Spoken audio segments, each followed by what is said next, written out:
department here at University of Illinois. And, he's going to be talking about plasmonics and metamaterials. Okay, thanks, Dan. Yeah, good morning, everyone. We just heard a wonderful talk from Professor Howard. And so I think my talk is more like, base fundamental lectures rather than tell you too much about the applications. So I was hoping that you can learn a bit more on plasmonic fundamental and the metamaterials. So as an introduction, and there are primarily two parts in my lecture. One is plasmonics, another one is metamaterials. So I will show you that what is plasmonics and what would be the application of plasmonics, as well as the current development of plasmonics field. And then one field is closely related to plasmonics is metamaterials, but that's basically something one step further by using plasmonic material as one building block, by adding different material together to conform a new type of materials. The prefix meta means the artificial materials, which is not naturally made materials. So you probably see there are a lot of meta things, even in the IT world, in the information technology world, people use metadata, which means that's not a natural data, that's man-made or artificially made data. So in this case, metamaterial means artificially made materials. You can treat this as a bulk material, but actually it's not consist of those natural composition of the normal material you'll find in the nature. So it's basically consists of a precise shape of metals and the dielectric and many other type of materials together to make it into inhomogeneous artificial materials. But it actually acts as effectively as a homogeneous material with very special physical and chemical properties. And so first let's talk about plasmonics. So plasmonics, since this whole morning session is about plasmonics, and the plasmonics basically is a collective oscillation of electrons along the surface between the dielectric materials and the metal. So basically it's not electromagnetic waves. Basically it's a electron movement, but follows the electromagnetic wave excitation. So basically these oscillations or the propagation of this electron, I'm trying to make sure this is laser, is it? Okay.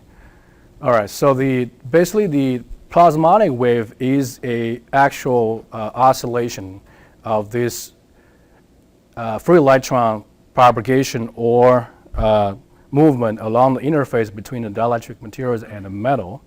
And that periodic movement of electrons will create something essentially like a wave. You have some region with higher electron density or some region with less electrons, but this is alternating. And the frequency is similar to the optical frequency. However, the wavelengths, if you're actually looking at the actual period, it's much shorter than the wavelengths of your excitation light. That's why people are saying in a visible light range, the plasmonics has a visible frequency, but has X-ray wavelength. That is why, this is the reason why you have that properties. So people have used both nanoparticles and engineering-made nanomaterials or nanofeature structures to create plasmonic. In this case, I list two examples. One is just single gold and silver nanoparticles, and they can basically scatter different colors depending on their material property as well as their size and shapes. So as you can see here, this is actually a mixture of gold and silver nanoparticles, and the size range from 20 nanometers to 100 nanometers. So depending on their size and the shape, they can emit green, red, and yellow light. But we can also use engineering or nanofabrication technique. In this case, we can fabricate an array of nanoparticles like this.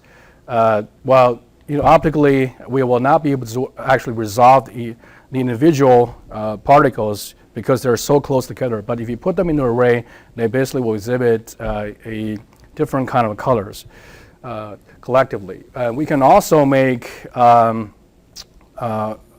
separated nanowire structure out of those metals. And if you excite them correctly, you can also see the plasma resonance and the scattering color coming out from those features depending on their size and shape. So in this case, we have a wire array starting from the right. So we have 20 nanometer all the way to 150 nanometer in their width. And if we excite them using a polarized, horizontally polarized light, you can actually excite the plasma resonance along the shorter axis of those wires. Okay, so this is a very simple demonstration showing there indeed a plasma resonance effect happening in those nanostructure, particularly in those metal nanostructures. So if we look at the actual research on this field, you can see this field is actually exponentially growing. I only have the data now until 2005, about 10 years ago, but now you can basically expect there are even a lot of more research and article coming out from this field. And so as I said, the Plasmonics is related to metamaterials, but actually metamaterials is a much broader concept. It basically defined as a material that have very special properties and is actually consists of a structure or the composite material you can never find in nature. So for example, the types of waves we can basically study in the metal materials. Actually, we can use classical wave theory to study, and the constituents actually is a structured metal and a dielectric in a very special way. Compared to the nature, natural materials, basically the natural materials consist of atoms or molecules. But in this case, in the metamaterial case, basically it's bigger, typically much bigger than the normal molecules, and it consists of different metal and dielectric structures. And in terms of geometric variance, we're talking about crystal lattice in those pure natural materials, but in metamaterials, we're talking about the actual shapes, geometry, and size of those constituents. And so this example of the metamaterials used in optics, particularly. So in this case, we can see that if we find a way to create a metamaterial that has a negative refractive index, and what you will actually see is something like this. So if you have a normal concave lens, where you have a concave lens made of just natural glass, you probably will expect this concave lens will diverge the beam once you have a beam passing through it. But if you have a concave lens made of this metamaterials with a negative refractive index, instead of diverging the beam, it basically will converging the beam and focus the beam. So that's basically against our common sense on this, the actual natural materials. And another example is if you put a straw into this half full or half empty glass, you can basically expect that even though there's some refraction causing the tilt or bending of the straw underneath the water, but you probably will still see they pretty much follow this direction. However, for a water with a refractive index in an active range, you will actually see the actual part of the straw under the water will basically disconnected from the part of the straw above the water. So that's what will happen if they really have this kind of refractive index, negative refractive index metamaterials. And people have figured out many different ways to create such a metamaterials with effective negative refractive index.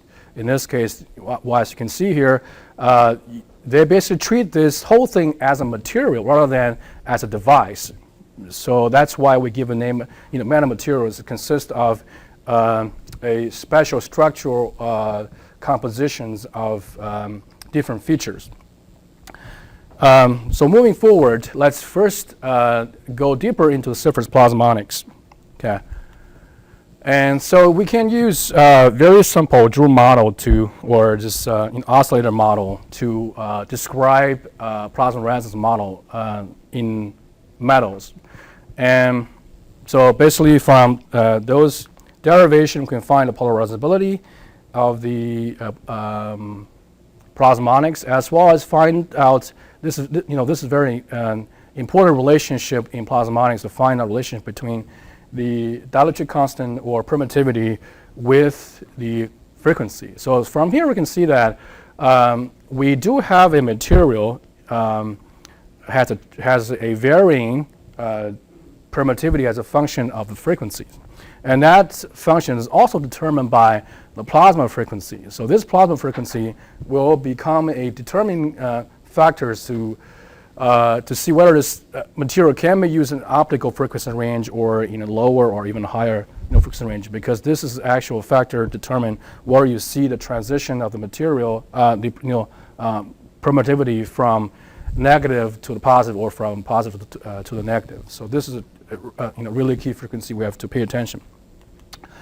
So for the surface plasmonic, as I said, this is a basically surface propagating wave, consists of the movement of electron groups. Okay, and if we try to plot the dispersion curve of those waves, this propagating plasmonic wave, as a basically is a omega k is a frequency wave vector plot, and then we will find out for a electromagnetic wave propagating in a free space, this is pretty much a dispersion curve that's happening in a vacuum. You have omega equals to c times kz.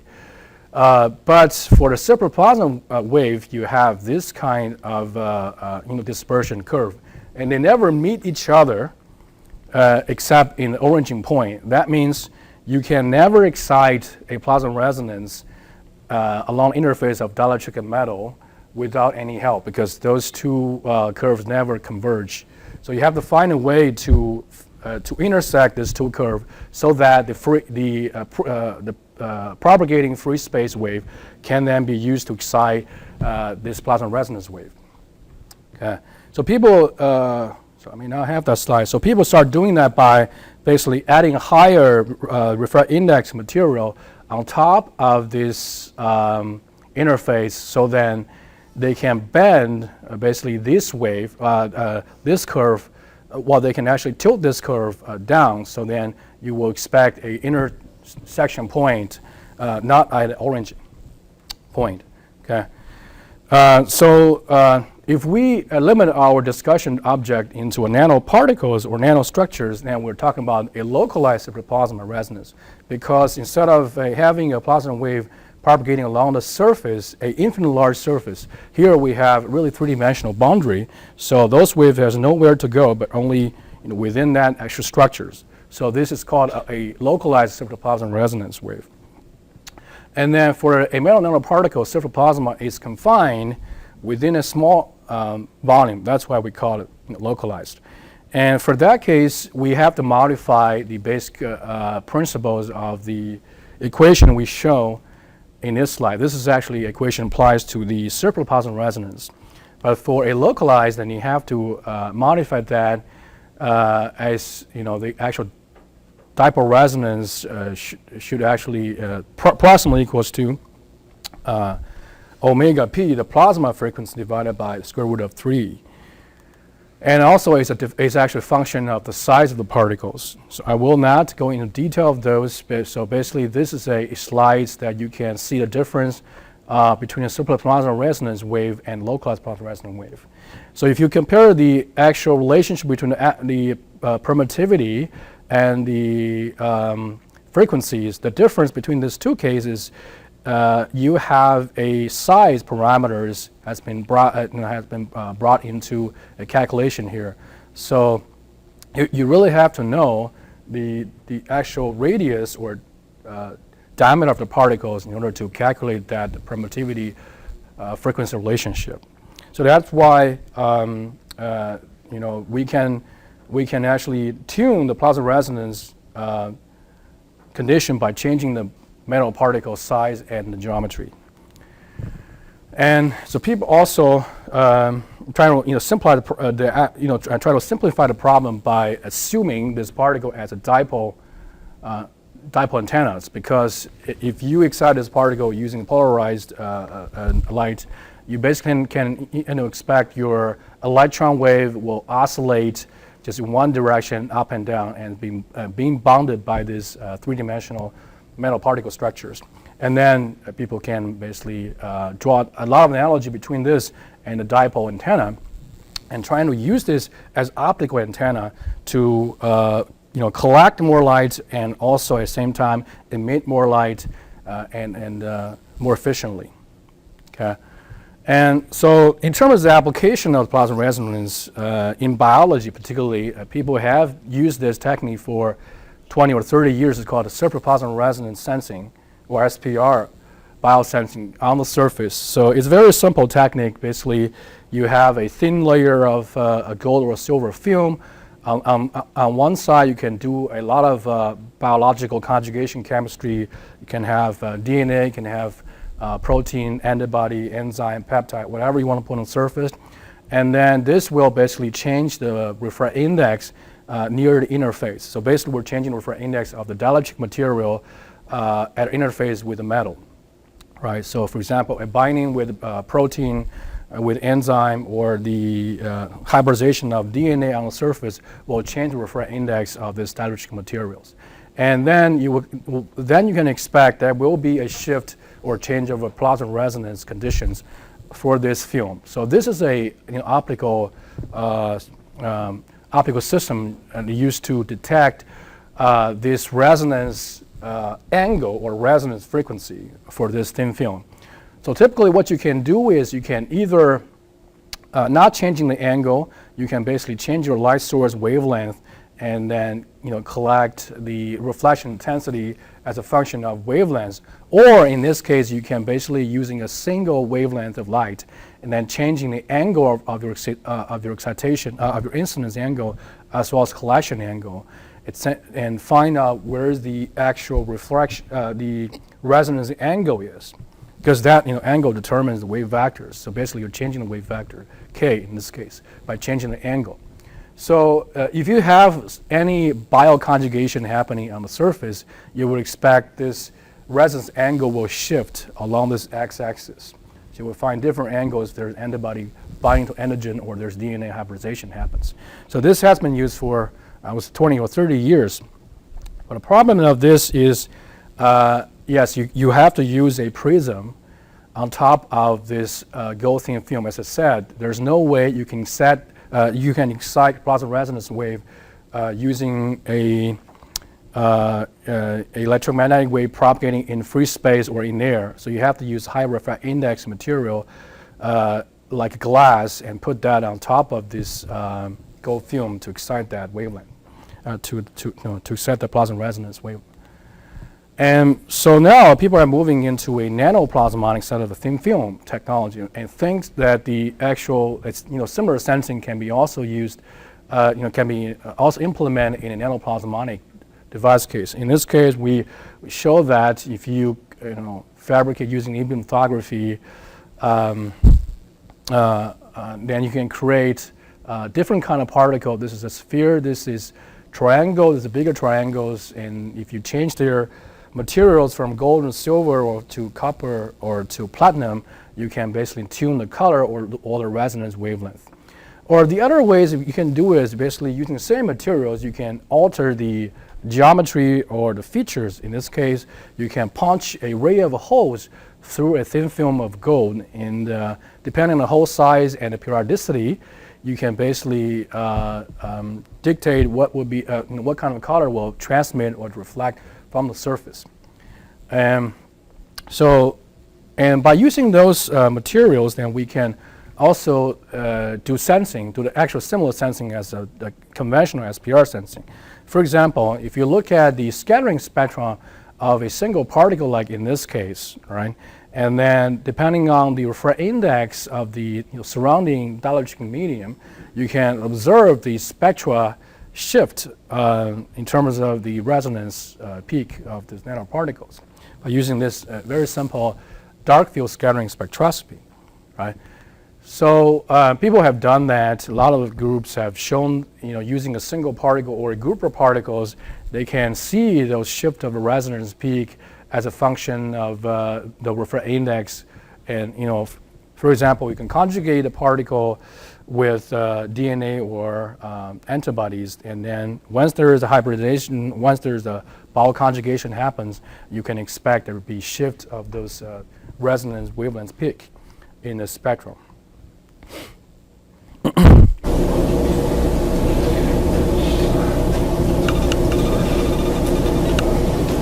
But now, actually, in my group, what we're doing is we're trying to create this, using nanofabrication technique to create these artificial structures so it can have a better sensitivity or better color scattering properties than the single particles. So we got inspiration from this Roman Empire cup. It's called Lycurgus cup. It was made about 1600 years ago by Roman. And this is a cup, it's even hard to make nowadays because they have very sophisticated technology to create monodisperse, or that means a very uniform size of particles, and then blend that with the glass, and then form a glass cup with those particles impregnated on the side inside the glass. And because the particle size is so uniform, so it shows very uniform colors. And also varies the colors depending on your illumination conditions.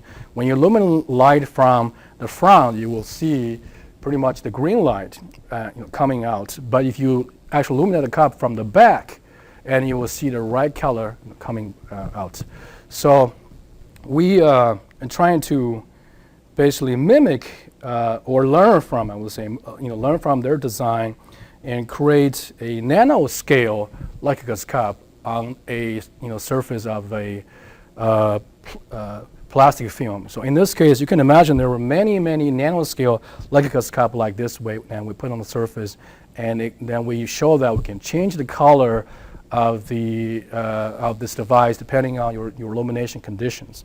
When you illuminate light from the front, it shows green color, and when you basically move the light and shine from the back or from the ambient light, the oblique angle, you can see the red light coming out. This is not a diffraction phenomenon, because you will not see diffraction rainbow at all. It's just change color depending on your illuminations. Yeah. Okay, so then we think we can basically use this to replace the conventional SPR sensor, because in the conventional SPR sensor is it's complicated in my view. You have a light source, you have an optic detector, you have to change their angle very precisely, and to find out that resonance angle. So I mean, this whole system, if you buy commercially, costs at least $200,000 or more. But in this case, we use our device. We think we can dispense any microscope or any optical spectrometer. We just need to use our naked eyes to see the color difference when you have those DNA or protein binding on the surface. So this is the actual demonstration of that. This is a cell phone pictures of this actual device. If you put a drop of DI water, you see the color changes. You can see the color visibly by your naked eyes. Of course, if you can see what happens in a microscale, we can put under the microscope. You'll see once you put water in there, the color changes from green to yellowish. Okay, you can do this in a reflection mode or transmission mode. I mean, any one of you, as long as you have a $2,000 transmission mode microscope, you can actually do this. There's no limitation on what a microscope needs to use. And then, if we try to put more fluids on the surface. Let's say in this case, we have glucose, we have sodium chloride as salt solutions, and this is a part of, they mix together, and this is air. You can see them. They actually change the color depending on the refract index of those materials, of those liquids. So we think that, we are changing the spectroscopy-based SPR sensing into a colorimetric-based sensing. We don't actually need a spectrometer, right? If you do need a spectrometer, of course, you can also, you can probably get better or more quantitative result. But for for the actual detection application that you have a relatively high concentration or large change of refract index, then you don't need an actual spectrometer. Here we show that we try to put many different kinds of fluids or liquid on the surface. We show sometimes large, sometimes a sophisticated color change. But our eyes are actually very sensitive to color. That's why and as well as our cell phone cameras. So instead of now we are doing colorimetric analysis of the actual SPR sensing.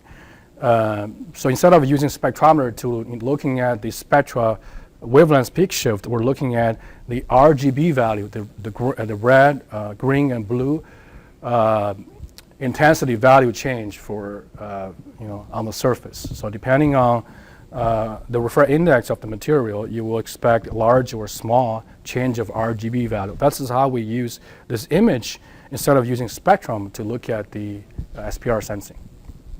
Okay. All right, so the other application for this is, of course, related to Raman spectroscopy or surface enhanced Raman spectroscopy. And this is becoming a very popular one, very popular applications because, essentially you don't need to have any prior knowledge about the molecule you're trying to detect. Theoretically, you should be able to tell your molecule by looking at the Raman scattering spectrum because it's considered as optical fingerprints, right? But the problem of this is Raman spectra signals usually is too weak. It's like 15 orders of magnitude lower than fluorescence. So you have to enhance it so then you can use the regular detector to detect them. And this is how we can basically bring this plasma resonance nanostructure device into the application as a surface enhanced Raman scattering substrate. And also, I think Dan's going to probably talk about enhanced vibration spectroscopy in the IR range. Yeah. All right. So that's about plasmonics. And now let me move on to the second part of my lecture, which is the design of metamaterials. This is basically one step further. Not only limited to plasmonics, but also to design a bigger structure, I would say, but with very special properties. And so let's review the Maxwell equation first, especially for the source-free Maxwell equation. If there's no charge, and then you basically have this equation, and then what's actually very important in those equations, you have to pay attention about the permittivity and the permeability. So to create a metamaterial, the goal is we want to create a material with effective epsilon and a mu that you can never find in a natural materials. Okay, so that's our goal, to design a metamaterial. So then we can play a trick on this Maxwell equations to create different kinds of wave propagation properties.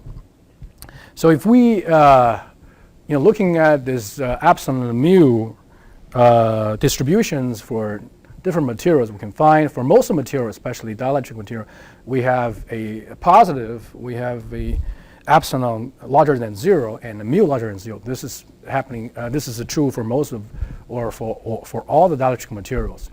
And for metal, especially for metal with plasma resonance properties, we have epsilon that could potentially lower than, smaller than 0. So we have a negative epsilon. And the mu, in this case, is larger than 0. So these are two natural materials we can find in nature, right? Those, these two are not called metamaterials. Metamaterial has to be something you can never find in nature. So then in these two cases, basically, those are metamaterials. So we have a permittivity, we have a permeability mu less than 0, where we have both becoming negative. So it's called double negative in this case. And so those things are not found in nature. And this is this is our goal, to create such a metamaterials with effective epsilon and mu in this two quadrant. So if we have a double negative materials like this, and what will happen for the wave propagation from air into that material? Usually for a let's say for glass, you would expect something like this, right? Your wave vector in the same direction as your Poynting vector, or as your energy. So your energy propagates in the same direction as your wave propagates. That's our common sense. But if you have a negative refract index materials, or especially if you have a double negative refract index materials, then you will see something like this. This is rather very interesting. Then you see your wave vectors propagating in the opposite direction to your energy. So intuitively, it's really hard to understand this. And this will create, that's why you will see those, once you put the straw into water with a negative reference index, those straw will be broken into two parts. It just sounds not up to our common sense. But let's see, how do we constitute such a metamaterials? So we have to include, we have to bring this effective medium concept. So in this case, we can say that, if we, so this basically defining equations related to epsilon and mu, particularly for any materials, the permittivity has to satisfy this Kronig and Kramer relationship. This is always true, not only applied to the metamaterial, but also to to natural material. So based on those rules, we can design those metamaterials by including different materials together into nanostructures. And the first is, how do we design epsilon active metamaterials, which means that epsilon is negative. While we know that a metal itself, especially for plasma resonance metal, in that frequency range, we have a negative epsilon. So people do use metal directly as a metamaterials, or the dielectric metal stacks structure as a metamaterials. But now the question is, how do we really have the tunability for such materials? For example, how do we lower the plasma frequency? And to lower plasma frequency, plasma frequency is a function of a free electron density and electron mass, effective mass. So to lower that plasma frequency, or we want to have some tunability of that, we can reduce the number of free electrons. And the other ways, we can basically increase the mass of electrons by basically apply a magnetic induction onto the materials. Okay, so this is a way that you can basically tune the actual structure or the materials into any desirable frequency range.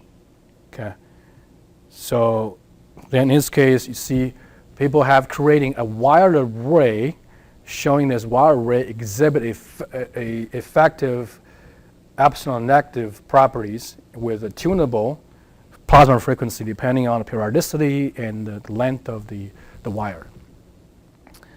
And as I said, the other way, a very simple way, is that you can just simply stacking the metal and dielectric layers together to create a multi-layer structures. And then to calculate the effective epsilon, you simply have to find out the fractions, the volume fraction or the thickness fractions of each layers. And then using very simple equations, and I believe the epsilon h is the dielectric materials. This is a epsilon for dielectric materials. This epsilon omega is the epsilon for the metal. And this will constitute a effective permittivities, effect permittivity. All right, so by changing the thickness and the fraction of those dielectric and the metal materials, then you can basically tune the epsilon into your desired frequency range. And so this is I pull out from YouTube, showing the actual wave propagation stimulation into a epsilon negative materials, or double negative materials in this case. You show that normally if you have interface of two materials with different permittivity, you will expect the actual wave or propagating towards this directions, and depending on this reference index may be bent towards more here or in this direction, but for the negative, for double negative materials, the propagation is really becoming bended and really against the normal propagation directions. And for the if you have a normally incident wave, or you have a point source, instead of having a diverging beam or a more diverged propagation, you actually have a focused, focal spot after this point source, this spherical wave propagating into this materials, and then you got form another imaging spots on the other side of this material. So this really becoming a very interesting super lens effect, because you don't really have a curvature to create a lens effect. You just need to have a slab of this double detective materials, and then the light will automatically converge into one point. Let me see, just not moving. Okay. All right. This also make people think: can you create a metamaterials with a proper tunable K vectors in that material to overcome the diffraction limitation in the conventional optical imaging? Because if you use conventional lens, basically your resolution is actually dictated by these equations. So if you want to focus a wave, then your wave vector has to be smaller than omega divided by c. Okay, so for a higher wave vector or higher spatial frequency things, then you can never actually imaging in that conventional system. For example, if you have a basically in K space, the fine feature or high frequency feature means the high resolution, right? But the actual conventional lens can only see those low frequency components. So the conventional lens basically works as a low pass filter in a K space, can only see those spatial frequency bigger than some value for smaller than some value for frequency higher, much higher, or for those fine features they can never see. But if you can basically tune this in the double negative materials, then it's possible to break such a diffraction limit, or it's called super lens effect. And so, if you have a diverging beam where you have a propagation, or you have a modes propagating in a waveguide, outside the waveguide, you probably will see that the evanescent wave. Or if you have a non-propagating modes, that will die out quickly as an evanescent wave. But in the if you try to launch those waves in the double negative materials, they can propagate because you basically are tuning the wave factors in those materials, and to bring that K lower than omega divided by c. Okay, that is why you're seeing this super lens effect, even just by simply using a slab of metamaterials. And then let's just take a look. How do we actually design engineering material, or the actual metamaterials by engineering? Okay. First, this example is showing how do we create a mu negative or permeability negative metamaterials. We know that when an electron basically is on electron orbitals, those electrons basically have to fly surrounding these atoms, and then you have basically a magnetic field. Then by basically learning from this, we can create a artificial orbitals for electron flows, and so create a localized magnetic field. And by creating this overlapping half-split rings, we can basically create a permeability have such a property that has a intersection point with the negative parts of the mu. So when the actual, I think this is MP, yes, this is a, so this frequency is this actual frequency dividing the positive part and the negative parts of the effective permittivity. And by basically choosing this omega naught, we can then define what will be the working frequency range for this particular metamaterials. and this omega naught, and then is determined by the shape and the geometry and the material of such a device.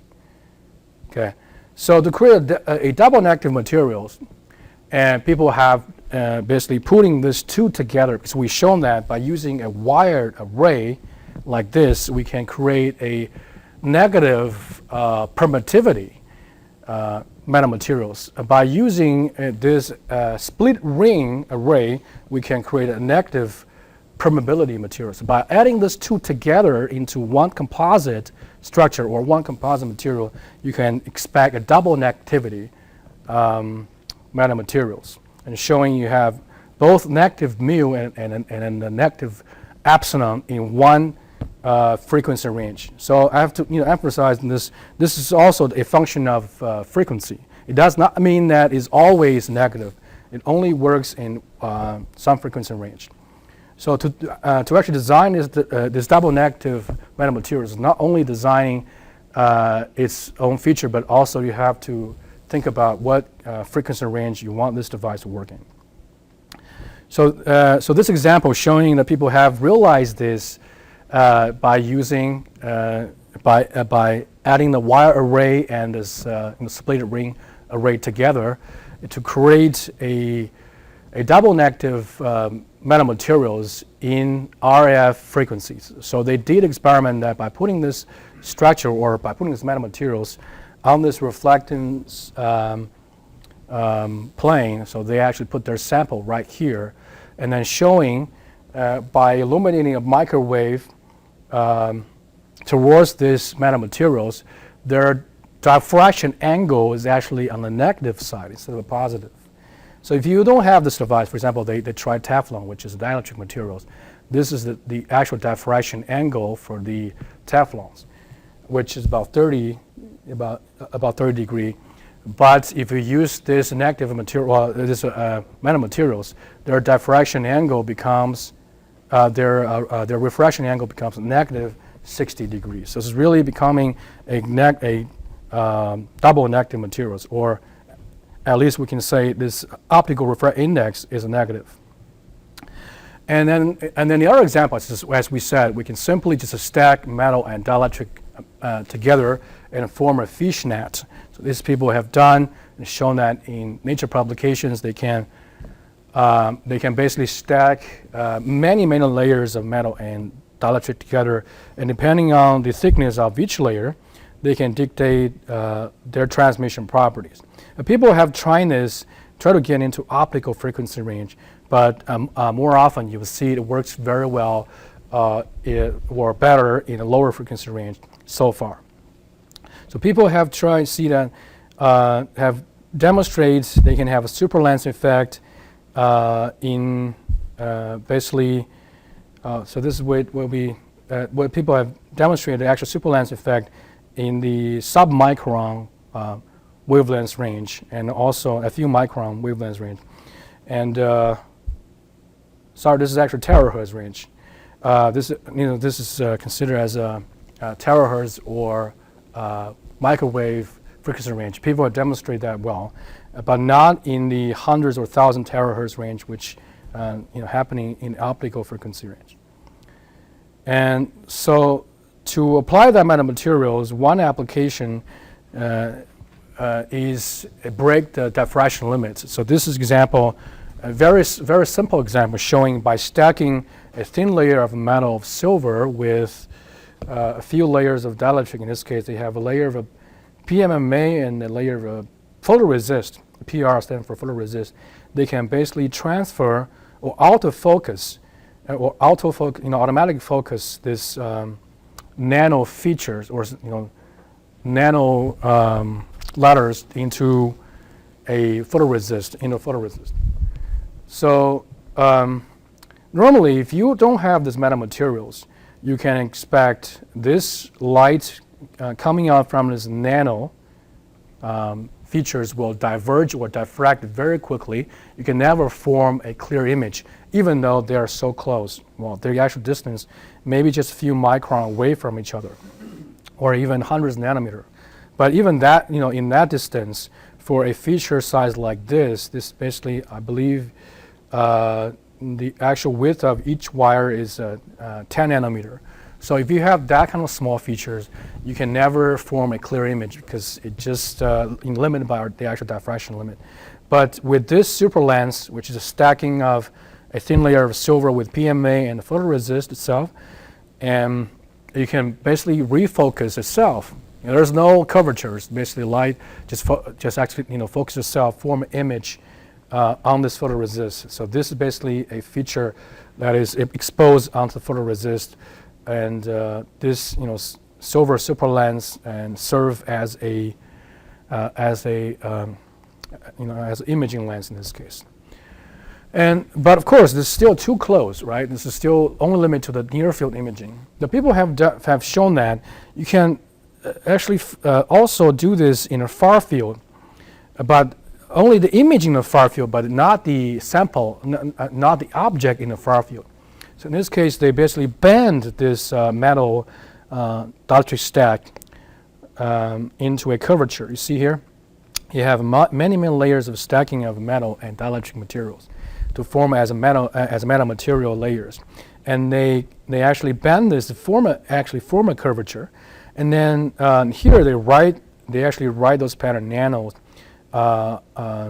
very close or on the top surface of this metamaterials, and show that, and they can project that image into the far field. So they're basically using a conventional lens far away from the actual structure, and showing that they can use a common CCD far away from the actual structure, seeing that features. Normally, you can never see that feature because it's so small. This is in tens of nanometer. By using optical microscope, can never basically see that letter N, or in this case probably O. But by using this metamaterials to break that limit of diffraction, you can basically see it. But still, you can see there's a limitation because your imaging object has to be immediately close to the super lens, right? So for example, if you want to see a cell or a single molecules, you have to put the single molecule cells directly onto the surface and not far away from this. But this is still a very great advance that possibly people can do a sub 10 nanometer optical imaging by using this super lens. All right, so I want to conclude my talk and give you some outlook. And people now in a metamaterial field, starting from 5 or 6 years ago, people are very fascinated about the fact that if you can really tune, you really have a tunability of the epsilon and the mu, you can potentially create a actual cloaking device. So the cloaking device is basically just like a transparent man, right? You have a light just transmit through me. You basically will not see me, even though I'm actually physically in there. So in this case, you have a object that is a metamaterials, and the light is just go around it as if there's nothing there. So if you see from one side, you basically just as if there's nothing in that place, just like you have complete just air.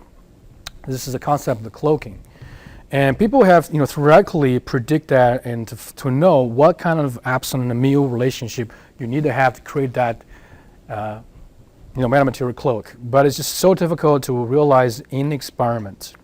And people, so this is one example showing, see if there's no cloaking happens, you have a little bump on this mirror surface, you probably will see the light is reflected into multiple angles. So you will see the light is, from multiple angles reflection.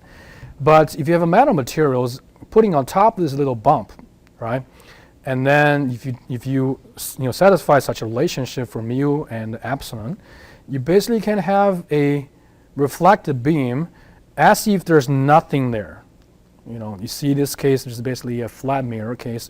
What you see from, if you have a camera or you use naked eye to see the reflected beam, this is what you see in the plane wave propagation.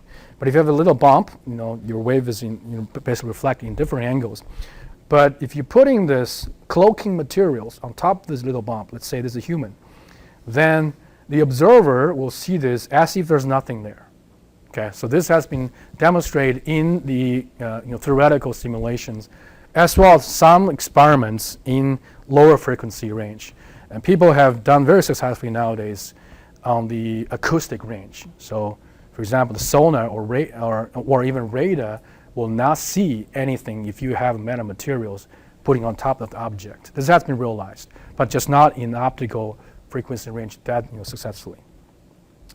All right. So as a conclusion, we have talked about basically two concepts. One is plasmonics, one is metamaterials. Okay.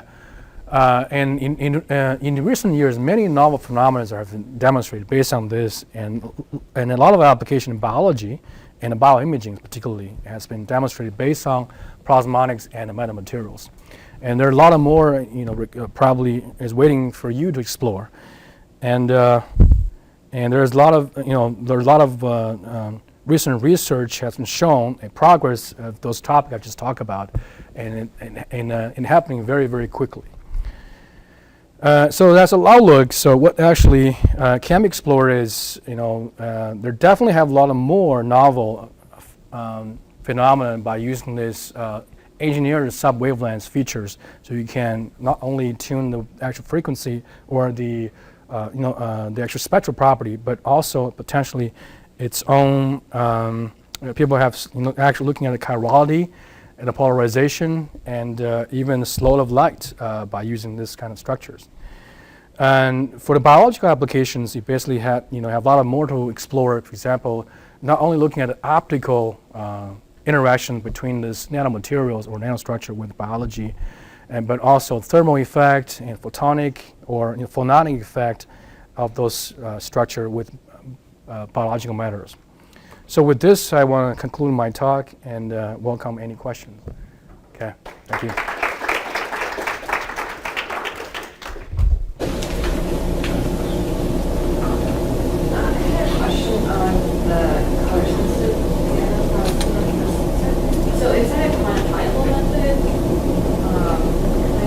Yes, it is quantifiable. And it's quantifiable based on the color, or does that give you more of like more analysis? Oh, so yes, well, if you don't know what you put on the surface, then you'll never tell what it is. Well, you can only know the reference index of that material, but you can never know it's a DNA or a protein. You can never tell you this, but theoretically, Raman can do that work. So that's why people are looking at the combination of the Raman or SIRS with this color metric.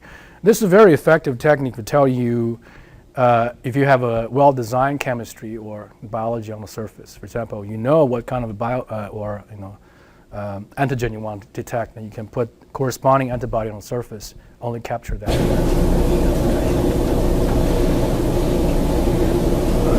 So what is the best spatial resolution for your silver? Well, I wouldn't say mine, but the best resolution, I think they can. What they have demonstrated they can do all kinds of imaging analysis or enhancement or extrapolation, but they can successfully demonstrate the imaging of 10 to 20 nanometer features. And for even smaller features, they even have a difficulty to create that, let's say, because they basically use E-beam or FIB, focus on beam to write those patterns on this place. So for even smaller features, they even have difficulty to create that feature. Yeah, so I would say tens of nanometers, they can actually save the imaging.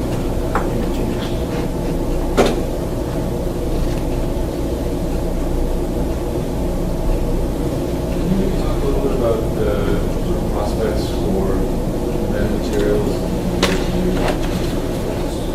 imaging or processing or life science applications? Do you think that there's a future there? That's something that your group is working on? Well, I think yes, because the metamaterial essentially, if we expand the actual concept of it, maybe what I didn't discuss is the actual colorimetric device that we have seen here. We don't have I was hoping we have the slides. Maybe I didn't have the slides here. This is actually a three-dimensional plasmonic structure, okay? And it has multiple layers of different metals and different electric materials. So then its plasma resonance property is different from just a metal surface or metal particles. So in a way, we're actually tuning the epsilon in that sense. And of course, we haven't looked at the mu property of this, and potentially we can do that. But I think yes, there's a lot of application for this.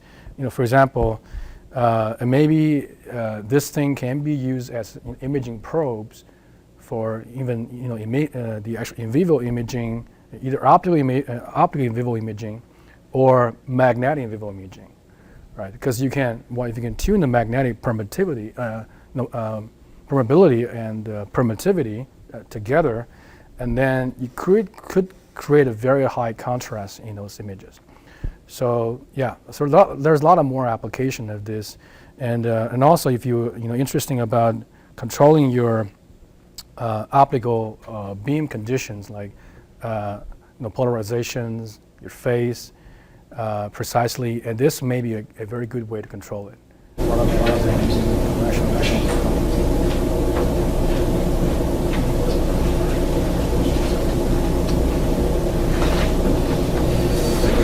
Okay, thank you.